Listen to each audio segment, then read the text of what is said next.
আজকে আমরা এই জুমাতে জানব মুসলমানদের রুকুনের মধ্যে, ইসলামের রুকুনের মধ্যে সবচেয়ে 3 নম্বরে যে হুকুমটি আল্লাহ রাব্বুল আলামিন করে দিয়েছেন, সেই হুকুমটির নাম হলো যাকাত। সেই হুকুমটির নাম কি? যাকাত। যাকাতের গুরুত্ব কি আমরা আজকে কয়েকটি পয়েন্ট আলোচনা করব ইনশাআল্লাহ। যাকাতের গুরুত্ব কি, যাকাত দিলে ফজিলত কি, যাকাত না দিলে শাস্তি কি, যাকাত আমরা কাদেরকে দিব, যাকাতের প্রয়োজনীয়টি কয়েকটি মাসালা আমরা জানব। তাহলে আমরা আজকে 5টি ধাপে আলোচনা করব। যাকাতের গুরুত্ব কি, যাকাতের ফজিলত কি, যাকাত না দিলে শাস্তি কি, যাকাত আমরা কাদেরকে দিব, যাকাতের গুরুত্বপূর্ণ মাসালা আমরা জানব ইনশাআল্লাহ। 5টি পয়েন্ট আজকে আমরা আলোচনা করব। সময় তো মুসলিম আলী কেরাম ভূমিকাতে বিলম্ব না করে, যেহেতু আমাদের বিষয় বেশি, আমরা আলোচনার দিকে প্রবেশ করছি। যাকাত শব্দের অর্থ কি? যাকাতের আবিধানিক অর্থ হচ্ছে পবিত্র করা। কি করা বলেন তো? পবিত্র করা। যাকাতের আবিধানিক শাব্দিক অর্থ হলো পবিত্র করা। যাকাত 3 প্রকার। যাকাত কয় প্রকার? 3 প্রকার। একটা হলো যাকাতুন নফস, আপনার নফসকে, আপনার আত্মাকে পবিত্র করা। আল্লাহ বলেছেন কদ আফলাহা মান যাক্কাহা, যারা তার আত্মাকে পবিত্র করেছে তারাই সফল কাম হয়েছে। আল্লাহ কোরআনে একাধিক জায়গায় কথাটা বলেছেন কদ আফলাহা মান তাযাক্কা, যারা নিজেদের আত্মাকে পবিত্র করেছে তারাই সফল কাম হয়েছে। তো যাকাত 3 প্রকারের মধ্যে 1 নম্বর হলো যাকাতুন নফস, আপনার নফসটাকে, আপনার আমার কলবকে গুনাহ মুক্ত করা, অশ্লীল কাজ থেকে বিরত রাখা, গুনাহ মুক্ত রাখা, এই কলবটাকে পবিত্র রাখা। আল্লাহ যেভাবে আমাদেরকে সৃষ্টি করার পর, দুনিয়াতে প্রেরণ করার পর আমাদের কলবটা যেভাবে পবিত্র ছিল, ঠিক সেভাবে পবিত্রতা রাখা, গুনাহ মুক্ত রাখা, এটা হলো যাকাতুন নফস। অন্তরের যাকাত এটাকে বলা, অর্থাৎ অন্তরকে পবিত্র করা। 2 নম্বর হলো যাকাতুল বদন, শরীরে যাকাত দেওয়া। শরীরে যাকাত দেওয়া মানে হলো সাদকাতুল ফিতির আদায় করা। সাদকাতুল ফিতির আদায় করা, এটা হলো শরীরের যাকাত। এই জন্য মাসআলা হলো, আমরা মাসআলা দিয়ে গেলে বলবো, মাসআলা হলো ঈদের নামাজের পূর্বে যে সন্তানটা জন্মগ্রহণ করবে তারও সাদকাতুল ফিতির আদায় করতে হবে। সাদকাতুল ফিতির আদায় করলে সওয়াব কি, শরীরের যাকাত দিলে ফজিলত কি? রাসূল কারীম সাল্লাল্লাহু আলাইহি ওয়াসাল্লাম বলেছেন, যে ব্যক্তি সাদকাতুল ফিতর আদায় করবে আল্লাহ তার রোগ বিমার বালা মুসিবত দূর করে দিবে। 3 নম্বর হলো যাকাতুল আমওয়াল, যেটা আমাদের আজকের পয়েন্ট আলোচনা, মালের যাকাত দেওয়া, মালকে পবিত্র করা। তাহলে ভাইয়ের আমার, যাকাতের শাব্দিক অর্থ জানতে পারলাম, পবিত্র করা। এই যাকাত আবার 3 প্রকার হতে পারে। যাকাতুন নফস, অন্তরের যাকাত, অন্তরকে পবিত্র করা। সাদকাতুল ফিতর আদায়ের মাধ্যমে শরীরকে পবিত্র করা। যাকাত প্রদান করার মাধ্যমে মালকে পবিত্র করা। আমাদের দেশের মানুষ মনে করে যে যাকাত মনে হয় গরিব মিসকিন যারা আছে তারা আমাদের কাছে গিয়ে তারা তা গ্রহণ করবে, কিন্তু নয়। ইসলাম বলে যাকাত আপনার থেকে গরিবরা গ্রহণ করে মানে হলো যারা বড়লোক রয়েছে তাদের প্রতি রহম করা, করুণা করছে গরিবরা। গরিবরা যদি যাকাত গ্রহণ না করে তাদের কোনো গুনাহ হবে না, কিন্তু বিত্তশালী যারা আছে, যাদের উপরে যাকাত ফরজ হয়েছে, তারা যদি যাকাত না দেয় তারা আল্লাহর কাছে জবাবদিহিতা করতে হবে। গরিবরা বড়লোকদের উপর রহম করেছে, যাকাতটা গ্রহণ করে। কিয়ামতের আগে একটি আলামত হলো মানুষ যাকাতের টাকা নিয়ে শুধু ঘুরবে আর ঘুরবে, ভাই আমার যাকাতটা না। বলে যে না, আমি নিজে তো যাকাত দেওয়ার মানি, তোমার যাকাত আমি গ্রহণ করতে পারবো না। এই জন্য মালের যাকাত দেওয়া, এটা গরিবদের হক। আল্লাহ কোরআনের মধ্যে বলেছেন, আমি কিছু মানুষের সম্পদের মধ্যে কিছু মানুষের হক আমি রেখে দিয়েছি, এটা হলো যাকাত দেওয়া। আল্লাহ রাব্বুল আলামিন কোরআনুল কারীমের 29 নম্বর পারা 2 নম্বর সূরা সূরাতুল কালামে তিনি সুন্দর একটা উদাহরণ তিনি দিয়েছেন। সূরাতুল কালামের 17 নম্বর আয়াত থেকে 32 নম্বর আয়াত পর্যন্ত আল্লাহ বলেছেন, আমি সম্পদ দিয়েও মানুষকে পরীক্ষা করি। আল্লাহ সন্তান দিয়েও পরীক্ষা করেন, আল্লাহ সম্পদ দিয়েও পরীক্ষা করেন। আল্লাহ রাব্বুল আলামিন সূরাতুল কালামের 17 থেকে 32 নম্বর আয়াত পর্যন্ত কত সুন্দর করে বলে দিয়েছেন আল্লাহ রাব্বুল আলামিন তিনি সম্পদ দিয়ে আমার আল্লাহ পরীক্ষা করেন, সন্তান দিয়ে আল্লাহ পরীক্ষা করেন। রাসূল করিম সাল্লাল্লাহু আলাইহি সাল্লামের জবানে কাফির ছিলেন ওয়ালিদ ইবনে মুগীরা। আমার আল্লাহ ওয়ালিদ ইবনে মুগীরার এত সন্তান দিয়েছেন, এত সম্পদ আমার আল্লাহ রাব্বুল আলামিন দিয়েছেন। বলে যে মুগীরা একজন এলাকার মধ্যে গেলে, একটা গ্রামের মধ্যে গেলে চোখগুলো যায় ততটুকু পর্যন্ত ওয়ালিদ ইবনে মুগীরার সম্পদ ছিল, এত সম্পদ তার ছিল। ওয়ালিদ ইবনে মুগীরার এত সন্তান ছিল, তিনি সন্তান নিয়ে তিনি গর্ব করতেন। ওয়ালিদ ইবনে মুগীরা তার সম্পদ নিয়ে তিনি গর্ব করতেন, অহংকার করতেন। আল্লাহ রাব্বুল আলামিন কত সুন্দর করে বলে দিয়েছেন, ইন্না বালাউনাহুম কামা বালাউনা আসহাবাল জান্নাতি ইয আকাসামু লা ইয়াসরিমুন্নাহা মুসবিহিন। আল্লাহ উদাহরণ দিয়েছে, বলে যে তাদের পরীক্ষাটা ওই বাগানওয়ালা পরীক্ষাদের মতো। তো বলে যে বাগানটা কি বলেছিল, ইয আকাসামু লা ইয়াসরিমুন্নাহা মুসবিহিন, তারা কসম করেছিল যে ভোর হওয়ার মাত্রই আমরা আমাদের বাগানের ফসলগুলোকে আমরা কেটে ফেলব। বিষয়টা তো বুঝলেন না। আল্লাহ পাক রব্বুল আলামিন তাফসীরের মধ্যে এসেছে, আপনার ইয়ামেনের রাজধানীর একজন নাম ছিল জারওয়ান নামক, তার নাম ছিল ইয়ামেনের রাজধানী, তখন নাম ছিল জারওয়ান। এই জারওয়ান একজন কৃষক ব্যক্তি ছিল, তার একটি ফলের বাগান ছিল। তিনি যখন এই বাগানের ফল কাটতেন তখন গরিবরা তার কাছে আসতো, তিনি গরিবদেরকে দান করতেন। ভালো করে শুনেন, কোরআন থেকে বলছি, যারা গরিবদের হককে আদায় করেন না, যারা যাকাতুল আমওয়াল মালের যাকাতকে পরিপূর্ণ আদায় করেন না, তারা ভালো করে শুনেন। এই ব্যক্তিরা তিনি তার যখন জমিনের ফসল তিনি কাটতেন, এলাকার গরিব মিসকিন গরিবেরা তারা সকলেই তারা ওই বাগানের মধ্যে তারা একত্রিত হতো। বাগানের মালিক তাদেরকে সবগুলা তিনি তার যা প্রয়োজন ছিল তারকে সবগুলা তিনি দান করে দিতেন। সুবহানাল্লাহ। যখন এই বাগানের মালিক মারা গেল, এই বাগানের মালিকের 5 জন সন্তান ছিল। 5 জন সন্তান একে অপরকে বলে, ভাই রে, আমাদের বাবা খুব বোকা ছিলেন, তিনি তার প্রয়োজনীয় জিনিস থেকে বাকি সবগুলা গরিবদেরকে তিনি দান করে দিতেন। এবার তারা বললেন, ওয়ালা ইস্তাসনুনা ফাতাফা আলাইহা তাইফুম মির রাব্বিকা ওয়া হুম নাইমুন ফাআসবাহাত কাসসারিম ফাতানাদাউ মুসলিমিন। তারা বললেন, ভাই রে, আগামী বছর যখন বাগানের মধ্যে সম্পদ আসবে, ফল আসবে, আমরা সকাল হওয়ার আগে অন্ধকার থাকতে আমরা বাগানের ফলগুলাকে দিয়ে আনবো, যাতে করে বিক্ষোভ গরিবটা আমাদের কাছে আসতে না পারে। নাউযুবিল্লাহ।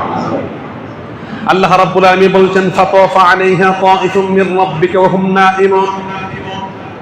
যখন তারা 5 ভাই রাত্রিবেলা ঘুমিয়ে রইলেন, হঠাৎ করে একটা আগুন এসে তাদের বাগানটাকে ধূলিসাৎ করে দিল, জ্বালিয়ে পড়ি ছারখার করে দিল। তারা যখন সকালবেলা বাগানের মধ্যে গেল অন্ধকার অবস্থায়, গিয়ে দেখে তাদের বাগানটা একদম জ্বালিয়ে পড়ে ছারখার হয়ে গেল। তারা একে অপরকে বলে, ফানতালাকু ওয়া হুম ইয়াতাখাফাতুন, আমরা মনে হয় অন্যজনের বাগানের মধ্যে চলে এসেছি, এটা তো আমাদের বাগান না। আমাদের বাগানের মধ্যে অনেক সুন্দর ফল ছিল, আমরা যে বাগানের মধ্যে আছি এটা মনে হয় অন্যজনের বাগান। বলে যে, ভাই চলো আমরা অন্যদিকে চলে যাই। তাদের মধ্যে যে ভাইটা ভালো ছিল তিনি বললেন, ভাই আমরা যে গরিবদের মিসকিনদের হক গুলাকে আমরা যে দিব না বলেছিলাম, এই জন্য মনে হয় আল্লাহ রাব্বুল আলামিন তিনি আমাদের উপরে গজব দিয়েছেন। এবার তারা বললেন, ক্বালু সুবহানা রাব্বিনা ইন্না কুন্না যালিমিন।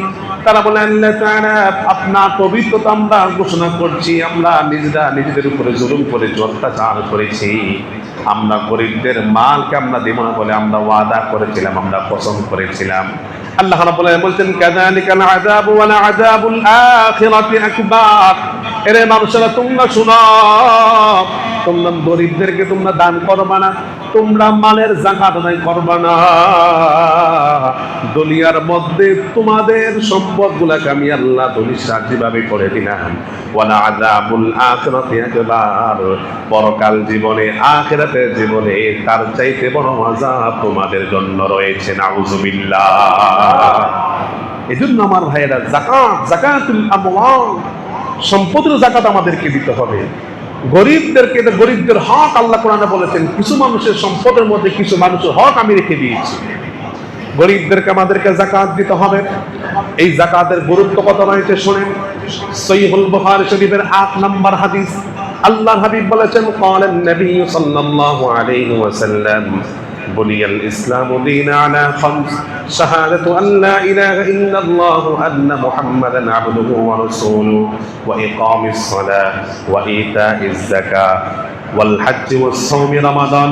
আল্লাহর নবীজি বললেন, ইসলামের বুনিয়াদ রয়েছে, ইসলামের স্তম্ভ রয়েছে। ইসলাম হলো একটা তাঁবুর মতো, এই তাঁবুর 5টি খুঁটি রয়েছে। আল্লাহর নবী বলেছেন, ইসলামের স্তম্ভ হলো 5টা। 1 নাম্বার হলো ঈমান। 1 নাম্বার কি বলেন?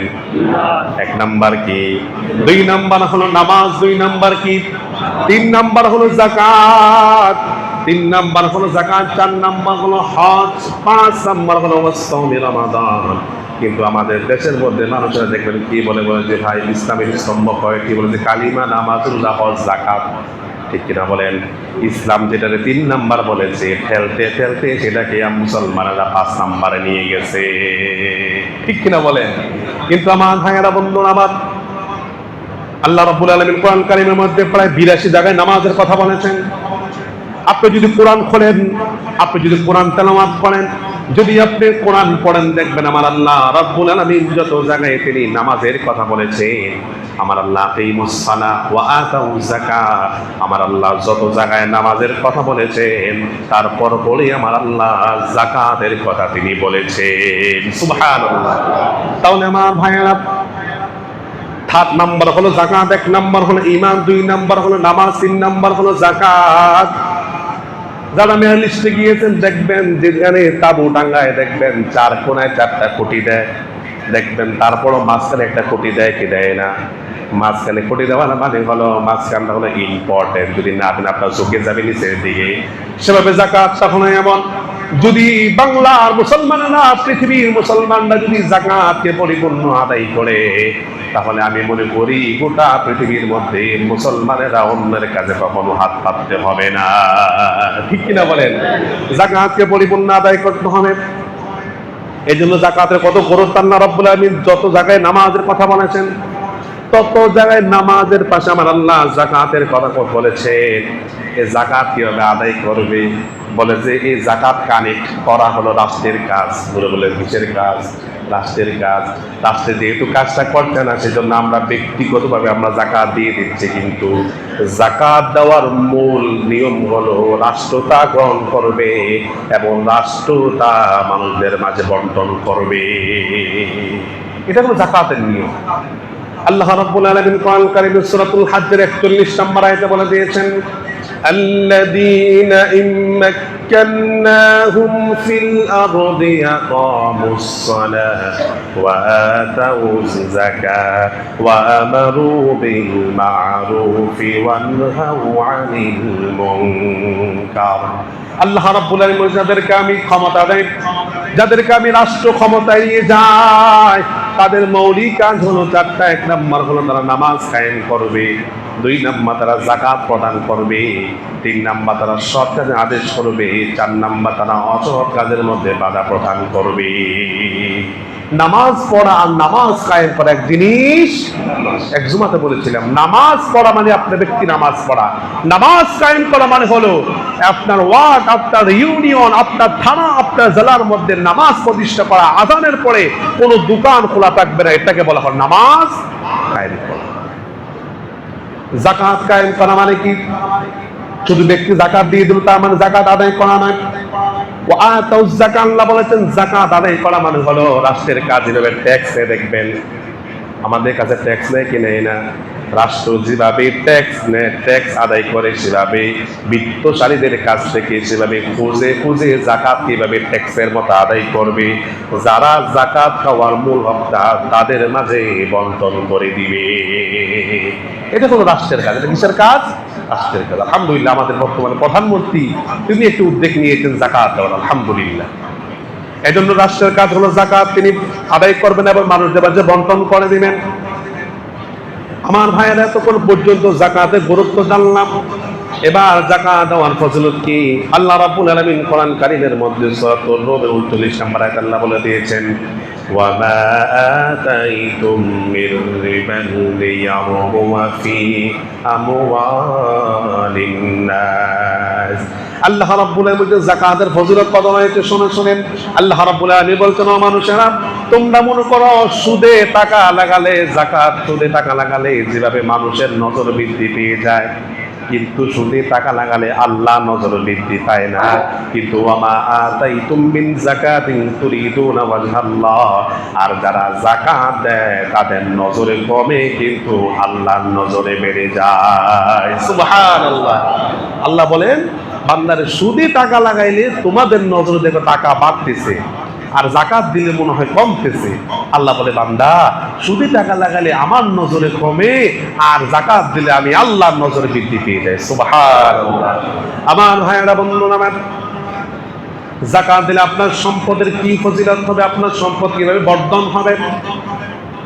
রাসূল করিম সাল্লাল্লাহু আলাইহি সাল্লাম মসজিদ নববীর মধ্যে তিনি বয়ানে বলছেন, ও সাহাবীরা, তোমরা যদি যাকাতকে পরিপূর্ণ আদায় করো, আল্লাহ রাব্বুল আলামিন তোমাদের সম্পদকে বৃদ্ধি করবেন, তোমাদের সম্পদের জিম্মাদারি আল্লাহ নিয়ে নেবেন। সুবহানাল্লাহ।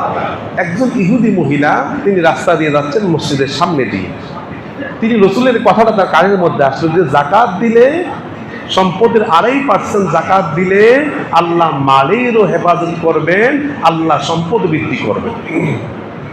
এই ইহুদি মহিলা তার বাড়ির মধ্যে আসলেন, আসার পরে তার 2.5% তিনি যাকাত দিয়ে দিলেন। নবীজির কথা শুনে, নবীজি কখনো মিথ্যা কথা বলেন না, তিনি তার নামে নবীজির কথা শুনে তিনি 2.5% তিনি যাকাত তিনি দিয়ে দিলেন।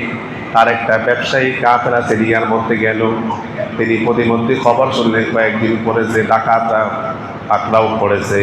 তিনি বলে, মোহাম্মদ বলেছে যাকাতে নাকি সম্পদের হেফাজত নাকি বলে আল্লাহ করে, তার আল্লাহ করে।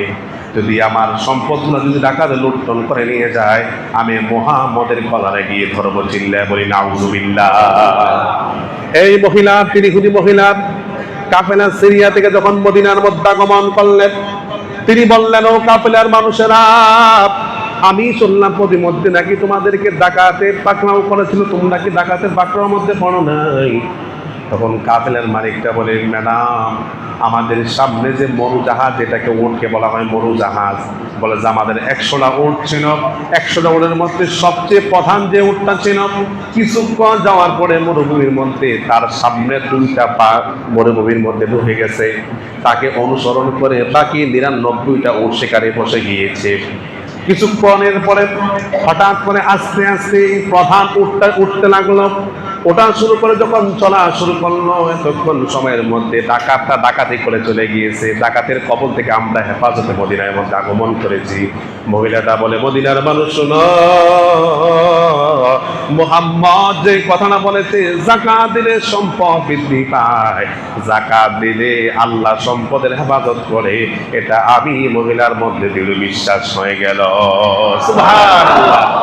মুসলমান, যদি আপনি যাকাত দেন আপনার নজরে কমে যায়, কিন্তু দেখবেন আপনার এমন একটা অবস্থা হঠাৎ করে আগুন লেগে যায়। বাংলাদেশের মধ্যে দেখবেন অনেক মার্কেট আগুন লেগে যায় হঠাৎ করে, দেখবেন অনেক কারখানার মধ্যে আগুন লেগে যায় হঠাৎ করে। আপনার যাকাতের মাল আল্লাহ কিভাবে বৃদ্ধি করবেন? আল্লাহ ওইভাবে বৃদ্ধি করবেন। আপনার উপরে যে বালা মুসিবতটা ছিল, আপনার যাকাত দেওয়ার কারণে আল্লাহ বালা মুসিবতটা দূর করে দিবেন। সুবহানাল্লাহ। রাসূল করিম সাল্লাল্লাহু আলাইহি সাল্লাম, বুখারী শরীফের হাদিস, মসজিদ নববীর মধ্যে হযরত বেলাল তিনি ইকামত দিয়ে দিলেন। নবীজি আল্লাহু আকবার বলবেন, এমন সময় নবীজি এই মেহরাবের দরওয়াজা দিয়ে নবীজি কামরার মধ্যে চলে গেলেন। কামরা থেকে আসার পরে নবীজি নামাজ দাঁড়ালেন। সাহাবায়ে কেরাম বললেন, নবী গো, ইকামত হয়ে গেল, আপনি নামাজ হয়ে আপনি নিয়ত ভাববেন, আপনি কেন মসজিদ থেকে বের হয়ে কামরার মধ্যে চলে গেলেন। কারণটা কি? আল্লাহর নবী যে বললেন, সাহাবে আলেম, আমার বালিশের নিচে একজন আমাকে হাদিয়া দিয়েছিল স্বর্ণের টুকরা। আমি আমার বালিশের নিচে আমি রেখে এসেছি নামাজের মধ্যে, আর আমি নামাজের মধ্যে তেলাওয়াত করব, ইয়্যাকা না'বুদু ওয়া ইয়্যাকা নাস্তাঈন। আমি নামাজের মধ্যে তেলাওয়াত করব, আল্লাহ তাআলা আমরা অবশ্যই আপনার ইবাদত করি। এর সাহাবীরা ইবাদত মানে হলো শুধু নামাজ নয়, ইবাদত মানে শুধু রোজা নয়, ইবাদত মানে হলো আল্লাহ যা বলা, অর্থাৎ আমাদের সম্পর্কটা আল্লাহর সাথে কত, এটা আল্লাহর হুকুম। তাহলে আমি যে নামাজের মধ্যে বলবো ইয়্যাকা না'বুদু, আমরা আপনার ইবাদত করি, তো আমি তো ইবাদত করতে পারলাম না। এই জন্য আমি একামতের পরে বের হইয়া আমার যে স্বর্ণের টুকরা ছিল সেটা আমি আল্লাহ রাস্তায় দান করে দিয়ে এসেছি। সুবহানাল্লাহ। এই জন্য যাকাত দিলে লাভ আছে না নাই? আল্লাহ রাব্বুল আলামিন সূরাতুল বাকারা 276 নম্বর আয়াতে বলছেন, ইয়ামহাকুল্লাহু রিবা ওয়া ইউরবিস সাদাকাত। আল্লাহ বলছেন, সুদকে আমি আল্লাহ ধূলিসাৎ করে দেই, ধ্বংস করে দেই, আর আমি দান সদকাকে আমি আল্লাহ বর্ধন করে দিই। সুবহানাল্লাহ। আমার ভাইয়েরা, বন্ধুরা আমার, এবার আসুন যাকাত না দিলে কি শাস্তি হয়েছে। আমাদের দেশের মানুষ দেখবেন, আপনি লক্ষ লক্ষ টাকা আপনার উপর যাকাত খরচ, আপনি 1 লক্ষ টাকার শাড়ি লুঙ্গি কিনে আপনি দিয়ে দিচ্ছেন, দেখবেন বড় চালাই করে যাকাত যাদের উপরে ফরজ হয়েছে তারা পরিপূর্ণ যাকাতের টাকাকে আদায় করে। এরকম আছে না নাই? আছে না নাই? 10 লক্ষ টাকা যাকাত খরচ হলে 1 লক্ষ টাকার লুঙ্গি আর কাপড় এনে, আফসোস আর পরিতাপের বিষয় হচ্ছে এটা, আপনি মার্কেটে যান, দেখবেন বিভিন্ন দোকানের মধ্যে লেখা আছে এখানে যাকাতের কাপড় পাওয়া যায়। আছে না নাই? রাসূল কারীম সাল্লাল্লাহু আলাইহি ওয়াসাল্লাম বলেছেন, প্রকৃত মুমিন হলো তারা তার নিজের জন্য যেটাকে পছন্দ করে তা অন্য ভাইয়ের জন্য পছন্দ করবে, নিজের জন্য যা অপছন্দ করে অন্য ভাইয়ের জন্য তা অপছন্দ করবে। কিন্তু বাপ, আপনি এমন একটা লুঙ্গি দেন, একবার ধোয়ার পরে এটা মশারি হয়ে যায়। আপনার বউটাকে আপনি শাড়ি পরাবেন না, আপনার ছেলের বউটাকে আপনি শাড়ি পরাবেন না, আপনার মেয়েকে আপনি শাড়ি পরাবেন না, কিন্তু এই শাড়িটা আপনি অন্য একজনকে দিচ্ছেন। আপনার উপর যাকাত খরচ হয়েছে 10 লক্ষ টাকা, আপনি 1 লক্ষ টাকার লুঙ্গি কাপড় দিয়ে আপনি পুরো গ্রামের মধ্যে নাম করে ফেলেছেন। আপনি যাকাত দিতে পারেন না, আপনি এটা ভণ্ডামি করেছেন। চিল্লা বলেন ঠিক কিনা? আমার ভাইয়েরা, বন্ধুরা আমার, যাকাত না দিলে কি শাস্তি হয়েছে?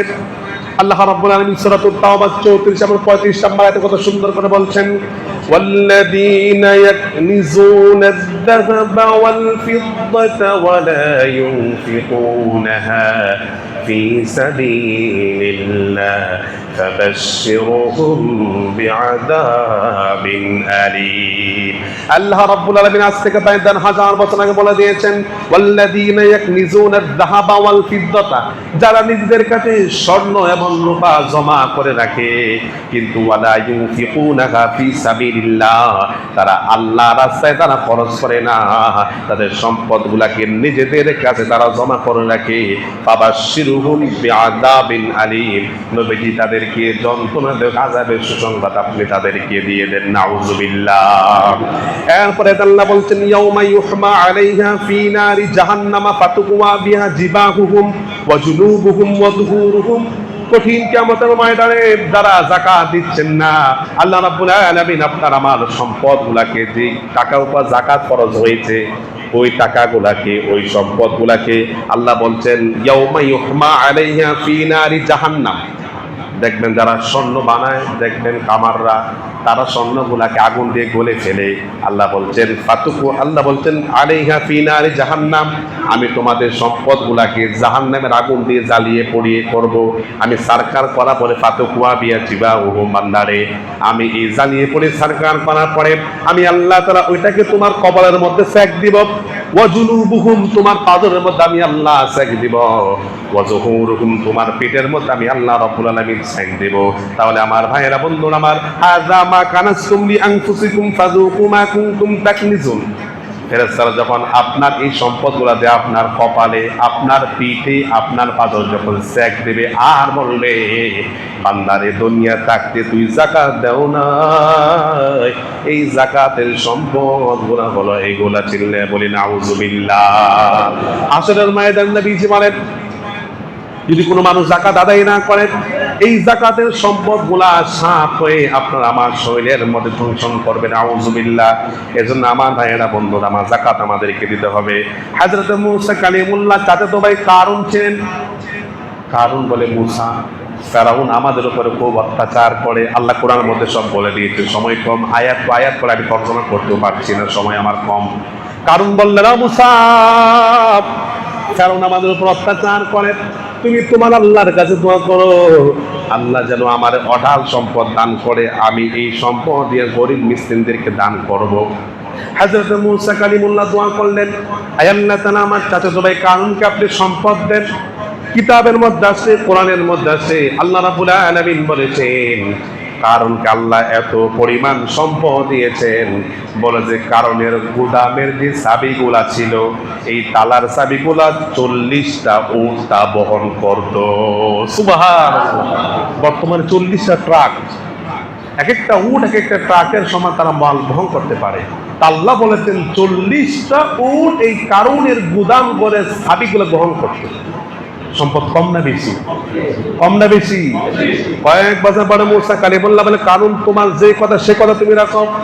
আহসিন কামা আহসানাল্লাহু ইলাইক, আল্লাহ তোমার সম্পদ দিয়ে তোমার উপরে ইহসান করেছে, কারণ তুমি এই সম্পদ তুমি মানুষদের মাঝে বন্টন করো। ওই যে বললা তুমি মানুষদেরকে দান করবা। কারণ বলে, ক্বালা ইন্নামা উতিতু আলা ইলমিন ইনদি, বলে যে এ মূসা, তোমার আল্লাহ বুঝিয়ে আমার সম্পদ দিয়েছে, বলে সম্পদ আমি আমার জ্ঞানের মাধ্যমে কামিয়েছি, আমি আমার জ্ঞান দিয়ে কামিয়েছি। ক্বালা ইন্নামা উতিতু আলা ইলমিন ইনদি, আমি আমার জ্ঞান দিয়ে সম্পদ আমি কামাইছি, আল্লাহ বুঝে আমার সম্পদ দিয়েছে। মূসা কালিমুল্লাহ বলে, কারণ রে বেশি কথা বলে অহংকার হইও না। বলে যে আমি যাকাত দিব না, বলে যাকাত দিব না, বলে যে না, আমার আল্লাহ বলছেন মূসা একটু পরে কারুনকে আযাব শুরু করবে, তুমি অপেক্ষায় থাকো।